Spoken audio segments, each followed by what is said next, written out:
ओम प्रिय विद्यार्थियों, अब हम पीवाईक्यू की सीरीज शुरू करने जा रहे हैं, जिसमें हम सबसे पहले जनवरी 2025 में जो हमारी परीक्षा हुई थी, उसके पहले 10 क्वेश्चन का आज हम स्वाध्याय करेंगे। तो इसमें पहला क्वेश्चन जो हमारा आया था, वो है भगवत गीता के अनुसार क्षत्रिय के कर्म नहीं है। ये देखेंगे तो लिखा हुआ है नहीं है। कौन से क्षत्रिय के कर्म नहीं है? तो दिया हुआ है दम, तेजा, धृति, आर्जव और विज्ञान। तो इसमें हम अगर देखें तो ब्राह्मण, क्षत्रिय, वैश्य और शूद्र, इन सब के कर्तव्यों की, कर्मों की चर्चा हुई है 18वें अध्याय में। 18वां अध्याय 42वां श्लोक जो है, उसमें ब्राह्मण के जो स्वाभाविक कर्म हैं या स्वाभाविक कर्तव्य हैं या उसके जो कर्म हैं, उसके बारे में बताया गया है। तो इसमें बताया गया है, इसको हम अलग से पूरा नोट कर लेते हैं। अब की बात क्षत्रिय से पूछा है, तो हो सकता है अगली बार ब्राह्मण से पूछ ले, वैश्य से पूछ ले या शूद्र का पूछ ले, तो आप इसको अच्छे से देख लें। तो मन का संयम यानी कि शम, दम, तप और शुद्धता, जिसको हम कहते हैं शौच, और शांति यानी कि क्षमा, सरलता जिसको आर्जव कहते हैं, आर्जव, ज्ञान, विज्ञान और एक आस्तिकता, ये जो है ब्रह्म कर्म स्वभावजम, ये एक ब्राह्मण के स्वाभाविक कर्तव्य होते हैं, स्वाभाविक कर्म होते हैं। अगर हम देखें क्षत्रिय के, तो क्षत्रिय के जो हमारे कर्म हैं वो हैं शौर्य, तेज, धृति यानी कि धैर्य, दाक्षम यानी कि दक्षता, युद्ध करेगा तो दक्ष होना चाहिए उसको, दक्षता, और च अपलायनम यानी कि भगोड़ा नहीं होना चाहिए, अपलायन, भागने वाला ना हो, अपलायन, पलायन होता है जो भाग जाते हैं, अपने स्थान से पलायन कर जाते हैं, जो अपलायन जो भागने वाला ना हो, अपलायनम। और इसमें है दान, ध्यान रखिए ये इंपॉर्टेंट है, क्योंकि ये लगेगा कि जैसे ब्राह्मण का हो, है ना। कुछ लोग बोल देते हैं, कुछ विद्यार्थी, कि सर ये तो ब्राह्मण का होगा क्योंकि अच्छा कर्म है। दान हमेशा क्षत्रिय का होता है। और एक होती है ईश्वर भाव या स्वामी भाव, स्वामी भाव इसको बोल सकते हैं, या ईश्वर भाव, श्लोक में शब्द प्रयोग किया ईश्वर भाव, यानी कि स्वामित्व, स्वामी भाव। स्वामी भाव का मतलब दूसरों को नेतृत्व देने की क्षमता, ये जो है क्षत्रिय के भीतर होनी चाहिए। वैश्य का बताया गया 3 कार्य मुख्यतः: कृषि, गोरक्षा,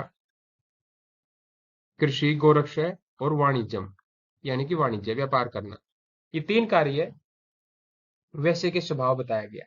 और शूद्र का कार्य बताया गया परिचर्या, परिचर्या यानी कि सेवा करना, सभी की सेवा करना, उपरोक्त जो वर्ण है उनकी सेवा करना। तो हमसे यहाँ पूछ रहा है कि दम, तेज, धृति, आर्जव और विज्ञान। तो हम अगर देखें तो दम तो हो गया हमारा ब्राह्मण वाला, उसके बाद अगर देखें आर्जव भी हो गया हमारा ब्राह्मण। अगर हम देखें आर्जव, ये हट गया, और दम ये भी हट गया।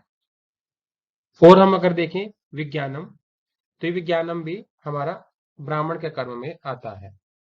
तो इसलिए इन्होंने पूछा था कि भाई जो क्षत्रिय के कर्म नहीं है, तेज, तेज यहाँ पर क्षत्रिय का कर्म है, धृति यहाँ पर क्षत्रिय का कर्म है, तो ये दोनों तो हैं।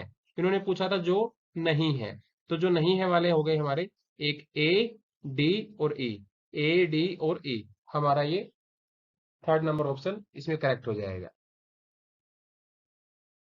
आगे है ध्यान बिंदु उपनिषद के अनुसार रेचक के समय किसका ध्यान करना चाहिए। तो ध्यान बिंदु उपनिषद में बताया गया है पूरक, रेचक और कुंभक के बारे में, पूरक, कुंभक और रेचक। इसमें कहा गया कि पूरक के समय जो है ब्रह्मा, कुंभक के समय विष्णु और रेचक के समय भगवान शिव का ध्यान करना चाहिए। और ये जो तीनों हैं, ब्रह्मा, विष्णु और महेश, ये शिव, ये तीनों क्या है? ये तीनों को प्राणायाम का देवता भी कहा गया है, प्राणायाम के देवता हैं ये। ठीक है, तो इस प्रकार से इन्होंने पूछा कि रेचक के समय किसका ध्यान करना चाहिए, तो रेचक के समय हमें शिव का ध्यान करना चाहिए। तो हमारा ये ऑप्शन ठीक होगा। आगे है, बौद्धों के अष्टांग मार्ग के अंगों का क्रम निर्धारण करें। तो बौद्धों के अष्टांग मार्ग यानी कि 8 फोल्ड पाथ, जिसमें अगर हम देखें तो सबसे पहले हमारा आता है, आप सारों को अच्छे से याद कर लें, नोट कर लें, सम्यक दृष्टि, सब में सम्यक लगाते चले शुरुआत में, सम्यक दृष्टि, सम्यक संकल्प, सम्यक वाक, सम्यक कर्म, सम्यक आजीविका, सम्यक व्यायाम, सम्यक स्मृति और सम्यक समाधि। अब की बार इसने सीक्वेंस पूछ लिया है, कई बार इसका अर्थ पूछ लेता है, सम्यक व्यायाम से क्या तात्पर्य है, सम्यक वाक का तात्पर्य क्या है, सम्यक समाधि से, सम्यक स्मृति से क्या तात्पर्य है, इनका सीक्वेंस पूछ लेगा या नंबर पूछ लेगा, है ना, कि कर्म से चौथा नंबर वाला कौन सा है, कौन सा अंग है। तो इस तरीके से अभी फिलहाल इन्होंने पूछा है। तो इन्होंने कहा कि सम्यक व्यायाम, सम्यक व्यायाम को तो हम यहाँ पर ए नंबर दे दे, ए पर लिखा हुआ है, सम्यक स्मृति बी पर लिखा हुआ है, सम्यक कर्म सी, सम्यक वाक डी और सम्यक संकल्प हमारा ई पे। तो क्रम बताना है तो E D C A B, A D C A B, तो हमारा सेकंड नंबर ऑप्शन इसमें से करेक्ट हो जाएगा। आगे है योग चूड़ामणि उपनिषद के अनुसार निम्नलिखित में से मृत्यु उपरांत भी शरीर में स्थित रहता है। मृत्यु उपरांत शरीर में क्या रहता है? चित्त, कहीं हमने देखा नहीं, कृकल की बात कहीं नहीं हुई, इंद्रिया भी शरीर में रहती है, इंद्रिया तो सबसे पहले भागती हैं छोड़ करके, है ना। धनंजय नामक जो प्राण है वही जो है मृत्यु उपरांत शरीर में बना रहता है। तो इसमें 10 प्राणों की चर्चा हुई, 10 वायु बताई गई थी, प्राण, अपान, समान, उदान, व्यान, नाग, कूर्म, कृकल, देवदत्त और धनंजय। तो जो 5 उपप्राण हैं उसमें से एक है नाग, कूर्म, कृकर या कृकल, देवदत्त और धनंजय। ये धनंजय नामक जो प्राण है ये हमारा मृत्यु उपरांत भी शरीर में व्याप्त रहता है, मृत्यु उपरांत। ठीक है, स्थान इसका मुख्य रूप से विशेष नहीं बताया गया, लेकिन मान लेते हैं कि संपूर्ण शरीर में विद्यमान होगा। देवदत्त जो है मस्तिष्क में होता है और जम्भाई लेना इसका कार्य होता है, जम्भाई। कृकर जो होता है हमारा नाक में होता है और छींक आना इसका कार्य है। कूर्म जो है आंख में होता है और पलक झपकना, पलक झपकाना इसका कार्य है। नाग जो है गले में होता है हमारे, गले में एक और होता है उदान, मुख्य प्राणों में जो होता है उदान भी गले में ही होता है। तो नाग जो है गले में है और डकार का लेना इसका कार्य है। ऊर्ध्व वायु जिसको कह देते हैं हम, ऊर्ध्व वायु। एक होती है अधो वायु जो अधोमार्ग से गुदा भाग से निकलती है, एक होती है ऊर्ध्व वायु जो डकार के माध्यम से मुख से बाहर निकलती है। तो ये हमारे 5 प्राण, 5 उप प्राण। 5 प्राणों की अगर बात करें तो प्राण, अपान, समान, उदान और व्यान, तो ये 5 बताए गए हैं। ये हृदय में बताया गया है ना। अपान गुदा में ही है हर जगह सामान्यतः, समान नाभि में, उदान गले में अभी बताया, और व्यान जो है संपूर्ण शरीर में व्याप्त है, संपूर्ण शरीर में। तो इस प्रश्न का उत्तर हमारा धनंजय होगा। अगली बार इसमें से ही कोई और प्राण के बारे में पूछ लेगा, उसका स्थान पूछ लेगा या उसका कार्य पूछ लेगा। तो इस तरीके से आपको दोनों तरह से तैयार रहना चाहिए, पता होना चाहिए। अगला क्वेश्चन है हमारा, ये चार्ट भी बना हुआ है, इसको भी आप देख सकते हैं। छांदोग्य उपनिषद के अनुसार देवताओं द्वारा उद्गीत उपासना का क्रमबद्ध वर्णन। यानी कि छांदोग्य उपनिषद में जो देवताओं ने उद्गीत की उपासना करी उसको क्रमबद्ध करें, ये बताया गया है कि पहले देवताओं ने किसकी उपासना करी, उसके बाद किसकी करी, उसके बाद किसकी करी। तो उद्गीत उपासना को समझाने के लिए देवताओं ने क्या किया, देवताओं ने पहले प्राण की, फिर वाणी की, और फिर चक्षु, और फिर श्रोत्र, और फिर मन, इन पांचों की कर्म से उद्गीत के रूप में उपासना की। इन सबको उन्होंने पाप युक्त करना चाहा और कर दिया, ठीक है। लेकिन उसके बाद सबसे लास्ट में उन्होंने मुख्य प्राण के रूप में उद्गीत की उपासना की, मुख्य प्राण। और फिर वो कठोर चट्टान से टकराकर जैसे मिट्टी का ढेला चूर चूर हो जाता है, तो वो जो है असुर ध्वस्त हो गए। असुरों ने इसको भी दूषित करना चाहा मुख्य प्राण को, तो वो ध्वस्त हो गए। लेकिन मुख्य प्राण यहाँ पर नहीं पूछा गया है, यहाँ पर तो स्पेशली कह दिया गया ताकि आपको कंफ्यूजन ना हो, नासिका स्थित प्राण रूप पहले से लिख दिया यहाँ पर। अगर यहाँ पर लिखता मुख्य प्राण तो ये सबसे लास्ट में आता, ठीक है, ये अब सबसे पहले आएगा। नासिका स्थित जो प्राण है वो सबसे पहले आएगा, मुख्य प्राण सबसे लास्ट में, 6वें नंबर पे लास्ट में उसकी। छांदोग्य उपनिषद में पहले अध्याय में और दूसरे खंड में इसका वर्णन हुआ है। पहला अध्याय, दूसरा खंड और 7वां ये मंत्र है। तो इसमें क्या आएगा हमारा, पहले आएगा हमारा प्राण, उसके बाद आ गया हमारा वाणी, प्राण के बाद वाणी, वाणी के बाद चक्षु, चक्षु के बाद श्रोत्र, श्रोत्र के बाद मन। तो इस प्रकार से हमारा सेकंड नंबर ऑप्शन इसमें से करेक्ट हो जाएगा, बी, सी, ए, ई और डी। तो ये हमारा करेक्ट ऑप्शन है इसमें से। अगला क्वेश्चन है, श्रीमद् भगवद गीता के अनुसार रसम स्निग्ध स्थिर किस प्रकार के आहार की विशेषताएं हैं। जैसे कि कई बार बताया गया आप लोगों को, ये जो 17वें अध्याय का भगवद गीता 17वां अध्याय 8वां 9वां और 10वां जो श्लोक है, इससे बार बार क्वेश्चन बनते हैं। 2 क्वेश्चन तो इसी में पेपर में बने हुए हैं, एक तो यहाँ आ गया, एक बाद में आगे चल करके आपको मिलेगा।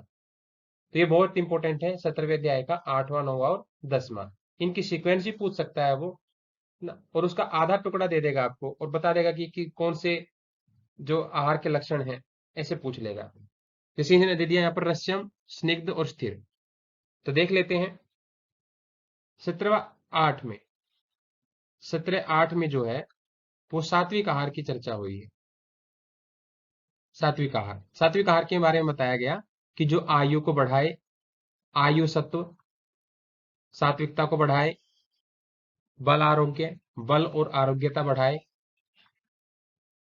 आरोग्य देने वाला हो, सुख और प्रीति, सुख बढ़ाने वाला, प्रीति बढ़ाने वाला ऐसा हो, जिसमें रस हो, रस्य हो, जो जिसमें स्निग्धता हो, जो चिकना हो, जिसमें स्थिरता हो, बिखराव ना हो, और जो हृदय को प्रिय लगने वाला हो, हृदय हृदय प्रिय। ये तो सात्विक आहार के लक्षण हैं, ठीक है। तो यहां पर लिखा हुआ है रस्य, स्निग्ध और स्थिर, रस्य, स्निग्ध और स्थिर।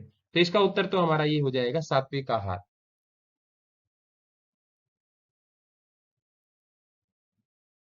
17:8 में बताया गया सात्विक आहार के बारे में, 17:9 में बताया गया जो है राजसिक आहार के बारे में। उसको भी देख लेते हैं ताकि अगर क्वेश्चन बन जाए उसी से तो आप लोग उसको लगा सके। राजसिक आहार, राजसिक आहार के बारे में बताया कि कटु अमल लवण, कटु अमल लवण, अत्युष्ण, अतिउष्ण है ना, तीक्ष्ण, रूक्ष और विदाही, यानी कि दाह कारक, दाह पैदा करने वाला, विदाह, ये जो होता है वो राजसिक आहार की कैटेगरी में आता है। और इससे क्या पैदा होता है, इससे शोक और रोग पैदा होते हैं, शोक और रोग, शोक और रोग। दुख बढ़ता है और बीमारियां बढ़ती हैं। इससे क्या बढ़ता है? इससे सुख बढ़ता है, आरोग्यता बढ़ती है, बल बढ़ता है, सात्विकता बढ़ती है, आयु बढ़ती है, प्रीति बढ़ती है। और इससे क्या होता है? दुख शोकम, दुख शोका मैं प्रदा, दुख और शोक को बढ़ाने वाला है और ये इसी तीन सारी चीजों को बढ़ाएगा। आगे है राजसिक के बाद तामसिक आहार। 17-10 में जिसकी चर्चा हुई, तामसिक आहार। तामसिक आहार में बताया गया यात यामम, इसको आप संस्कृत में ही याद रखें। यात यामम, यात यामम का मतलब होता है जो भोजन अध पका होता है, अध पका भोजन, यात यामम। गत रसम, जिसमें रसी नहीं है, गत रसम, बिना रस वाला, रस रहित जिसको कह देते हैं। कई बार एग्जैक्ट वर्ड उठा के दे देता है, एज इट इज, यात यामम गत रसम, इनको सीक्वेंस में लगाइए। जिनको श्लोक याद होगा वो तो लगा देंगे, बाकी तो नहीं लगा पाएंगे। तो यात यामम गत रसम, पोति पर्युषितम चयत, पर्युषितम, पर्युषितम, पर्युषितम का अर्थ होता है जिसमें से दुर्गंध आती हो, बासी टाइप का।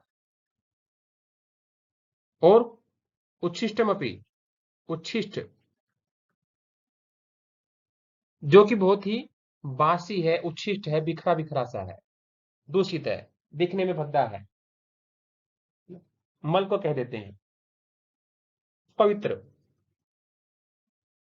तो वो जो भोजन होता है वो तामसिक व्यक्ति को प्रिय होता है। तो इन्हीं भोजनों के आधार पर हम किसी व्यक्ति की प्रकृति को जान सकते हैं कि भाई ये सात्विक प्रकृति वाला है कि राजसिक है कि तामसिक है, इन्हीं से जान सकते हैं हम केवल।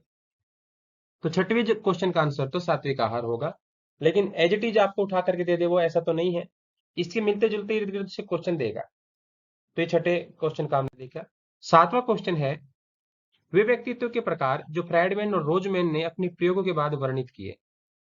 फ्राइडमैन और रोजमैन ने जो प्रयोग किए, यानी कि जो एक्सपेरिमेंट किया, उसके बाद जिनको बताया, वो व्यक्तित्व की विशेषताएं और जो व्यक्तित्व विशेषताओं और कोरोनरी हार्ट डिजीज से संबंधित है वे कौन से हैं।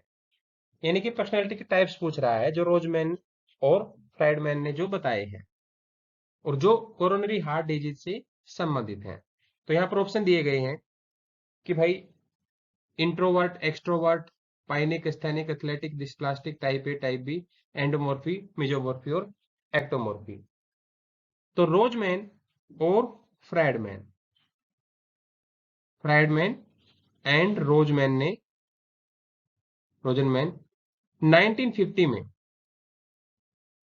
एक एक्सपेरिमेंट किया था और उन्होंने दो प्रकार के जो व्यक्तित्व हैं, जो पर्सनैलिटीज हैं, उनको पहचाना। एक है टाइप ए और एक है टाइप बी। इनको उन्होंने पहचाना था, टाइप ए और टाइप बी। टाइप ए और टाइप बी में क्या अंतर बताया उन्होंने कि जो टाइप ए वाले होते हैं इन्हें बहुत ज्यादा प्रतिस्पर्धी भाव के होते हैं, प्रतिस्पर्धा करते हैं, कंपटीशन करते हैं, कंटिन्यू प्रतिस्पर्धा में रहते हैं ये। और जो प्रतिस्पर्धा में रहते हैं जाहिर सी बात है वो सजग तो रहते ही होंगे, सजग, अलर्ट मोड में रहेंगे हमेशा, है ना। और उतावलापन तो उनमें होगा ही, अधीर रहेंगे हर एक चीज के लिए, और अधीर रहेंगे तो तनाव भी तो होगा ही, महत्वाकांक्षा ही होंगी, उनकी महत्वाकांक्षा बहुत ज्यादा होती है, इसलिए हमेशा तनाव में रहते हैं, अलर्ट मोड में रहते हैं। और जब इतना ज्यादा एक्टिव रहेंगे वो, तो उनको कोरोनरी हार्ट डिजीज तो हो ही जाएगी, हार्ट की प्रॉब्लम तो उनको हो ही जाएगी, CHD। तो टाइप ए वाले बताए उन्होंने। दूसरे बताए उन्होंने टाइप बी वाले। टाइप बी वालों को बताया कि भाई ये जो होते हैं ये शांत प्रकृति के होते हैं, संयमित जीवन जीते हैं, बैलेंस लाइफ, और सहज सरल होते हैं ये। इनमें कंपटीशन का भाव कम होता है, प्रतिस्पर्धा इनमें कम होती है, तनाव भी कम होता है, और इसे अनुसार CHD यानी कोरोनरी हार्ट डिजीज का खतरा भी इनमें कम होता है, इनमें बहुत ज्यादा होता है। तो यहाँ पर टाइप ए और टाइप बी हमारा इसका सही उत्तर होगा। लेकिन उन्होंने बोला है कि भाई तीन ऑप्शन और दिए हैं, तीन ऑप्शन वे कौन कौन से हैं, क्या है उसके बारे में। तो एक तो दिया इन्होंने इंट्रोवर्ट और एक्सट्रोवर्ट। ये जो है कार्ल जुंग ने दिए, इंट्रोवर्ट एक्सट्रोवर्ट, कार्ल जुंग ने पर्सनैलिटी के टाइप बताए। पाइनिक, आस्थेनिक, एथलेटिक, डिस्प्लास्टिक, ये क्रेस्मर ने बताए हैं। क्रेस्मर क्रेस्मर ने ये पर्सनैलिटी के टाइप्स बताए। और इंडोमॉर्फी, मेजोमॉर्फी और एक्टोमॉर्फी ये विलियम शेल्डन ने बताए हैं। William Sheldon. एक बार इसे पूछ लिया तो अगली बार बाकी सबसे पूछ सकता है। तो अगर इसमें से एक क्वेश्चन बन जाए कि भाई शरीर गठन के आधार पर, शरीर की बनावट के आधार पर अगर हम देखें स्मेटोटाइप, अगर हम देखें तो कौन कौन से सम्मिलित होंगे इसमें, तो एंडोमॉर्फी, मेजोमॉर्फी और एक्टोमॉर्फी ये भी शरीर की बनावट के आधार पर पर्सनैलिटी बनाई गई है। और ये भी पाइनिक, एथनिक, एस्थेनिक और एथलेटिक, डिस्प्लास्टिक ये भी जो है सेकंड नंबर वाला क्रेस्मर वाला, ये भी शारीरिक गठन के आधार पर पर्सनैलिटी के टाइप से बताए गए हैं। तो इनको भी, अदर ऑप्शंस को भी आपको पता होना चाहिए। इस प्रश्न का उत्तर तो टाइप ए और टाइप बी होगा। ऐसे जानने से क्या हो जाता है पूरा डिटेल से, एक तो पूरा पोस्टमार्टम हो जाता है एक एक क्वेश्चन का, और हमेशा फिर वो एक भय खत्म हो जाता है, क्योंकि अगर केवल आपको उत्तर पता रहे उससे एक भय कंटिन्यू बना रहेगा कि बाकी वालों में क्या है, क्यूरियोसिटी बनी रहेगी, है ना। वो क्यूरियोसिटी शांत हो जानी जरूरी है ताकि आपको पूरा उसके बारे में अच्छे से पता हो जाए। अगला क्वेश्चन है anti inflammatory nutrients include. Anti inflammatory कि जो सूजन को कम करने वाले हैं। एंटी इंफ्लामेटरी, वो सूजन जो इन्फ्लामेशन होती है हमारी कई सारी प्रॉब्लम्स का वो कारण बन जाती है, तो उसको कम करने के लिए कौन कौन से तत्व बताए। तो एक तो यहां पर है quercetin, vitamin A, vitamin B complex, omega 3 fatty acid और पोटासियम। तो इसमें सबसे पहले तो आता है क्वेरसेटिन, जिसे क्वेरेक्टिन भी बोल देते हैं, क्वेरसेटिन। ये एक एंटीऑक्सीडेंट है एक प्रकार से। ये एक प्रकार का फ्लेवोनॉइड भी है जो क्या करता है, सूजन को कम करने में हेल्प करता है। दूसरा सबको पता ही है, विटामिन बी कॉम्प्लेक्स, स्वेलिंग आ जाती है तो होमोसिस्टिन को मेंटेन करने के लिए, उसको कम करने के लिए विटामिन बी कॉम्प्लेक्स की मेडिसिन दी जाती है। तो विटामिन बी कॉम्प्लेक्स और ओमेगा 3 फैटी एसिड, ये भी जो होता है एंटी इंफ्लामेटरी प्रॉपर्टीज होती हैं इन तीनों में।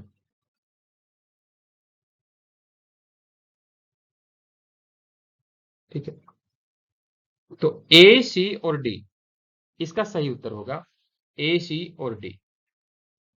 अब विटामिन ए ये भी एक प्रकार का एंटीऑक्सीडेंट भी है ना। ये डायरेक्ट इसका कोई इफेक्ट नहीं होता है सूजन को कम करने के लिए, लेकिन इसको अगर पूछा जाता है यहाँ पर तो पूछा गया था एंटी इंफ्लामेटरी कौन है।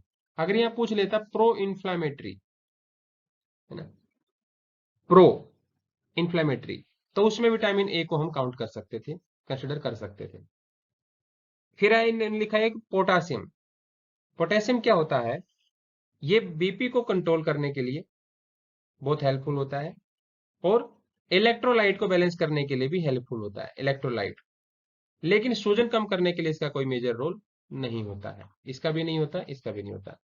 विटामिन ए और पोटेशियम का डायरेक्ट कोई रोल इसमें नहीं होता है, इसलिए ए, सी और डी इसका सही उत्तर होगा।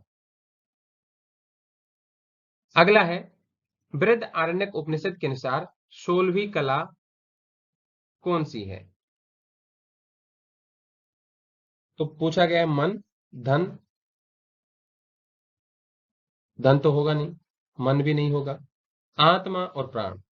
तो आत्मा और प्राण में से अगर देखें तो आत्मा को तो सामान्यतः कला रहित बोला जाता है, लेकिन आत्मा को यूजीसी ने 16वीं कला के रूप में कंसिडर किया। तो शास्त्र अगर देखेंगे हम तो उसमें भी थोड़ी मिक्सअप सी बात दोनों मिलती हैं आत्मा और प्राण के बारे में। तो आत्मा को माना गया है, तो आत्मा इसका सही उत्तर होगा, 16वीं कला के रूप में बताया गया है। 10वां क्वेश्चन है हमारा, वो फूड ग्रुप जो छोटी आंत में शर्करा का स्वाद, शुगर एंड उसका ऑब्जर्प्शन धीमी गति से सुनिश्चित करते हैं। यानी कि शर्करा का स्वाद और उसका ऑब्जर्प्शन धीमी गति से हो, ऐसे कौन से फूड ग्रुप हैं? Low GI, medium GI, high GI या शून्य जीआई? जीआई, जीआई का यहाँ पर जीआई इस तरीके से लिखेंगे। जीआई को बोलते हैं glycemic index. Glycemic index. Glycemic index क्या होता है? एक प्रकार का ये मेजरमेंट है, एक प्रकार का ये स्केल होता है, मापक। जैसे दूध मापते हैं आप, है ना, 1 लीटर 2 लीटर जो मापक होता है, ऐसे ही जीआई ग्लाइसेमिक इंडेक्स एक प्रकार का मापक है, जो क्या बताता है, जो किसी भी प्रोडक्ट में, किसी भी फूड में ब्लड का लेवल कितना, ब्लड शुगर का,